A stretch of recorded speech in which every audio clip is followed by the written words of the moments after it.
Seder nights are wonderful, magical nights. The Torah teaches that the first Seder took place on the very eve of the Exodus from Egypt.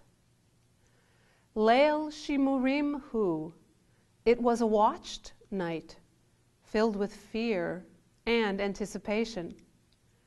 It was done in haste, with a sacrifice of lambs and instructions on what to say when teaching our children the Exodus story. We know what happened because the Torah tells us in great detail. We repeat those details each year in our own Sedarim through ritual and a retelling of the story. But what did the Seder sound like in the time of our ancestors? It was not recorded. We have no ethnomusicological evidence. We have the Haggadah text, and we sing wonderful tunes throughout its recitation. Just as many of our families serve the same foods year after year, we each have our special melodies for things like Adir Hu or Echad Mi Yodea.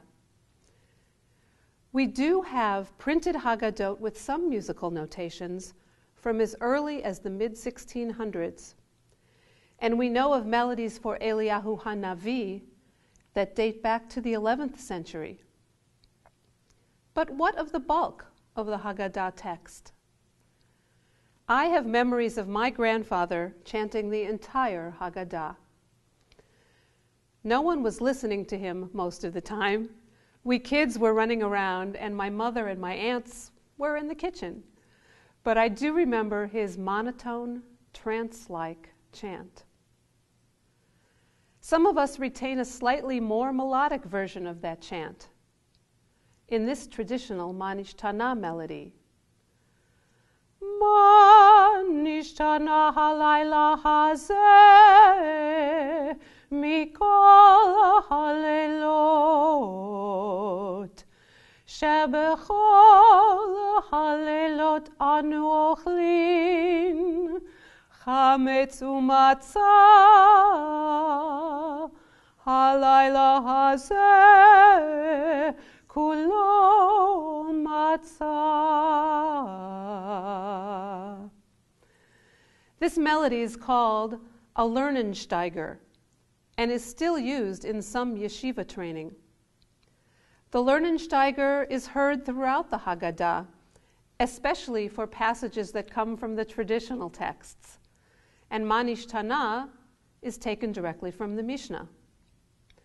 Other sections of the Haggadah, most notably the Kiddush and all of the brachot, the blessings, are sung in what we call Adonai Malach mode, using an altered major scale. Let me give you an example. Instead of singing the Kiddush as we do on Shabbat, like this, Baruch atah Adonai Eloheinu melech haolam Borei pri hagafen. At the Seder, it's traditional to sing the Kiddush and all of the blessings with this melody. Baruch atah Adonai Eloheinu melech haolam Borei pri hagafen. So as a chazan, I try to keep these melodies alive. I hope that at your Seder this year, you too will work to maintain the musical heritage. It's simple enough to learn this melody for the brachot and to add it to your family's trove of Passover traditions. Make it part of your Pesach preparation this year, and soon it will become traditional.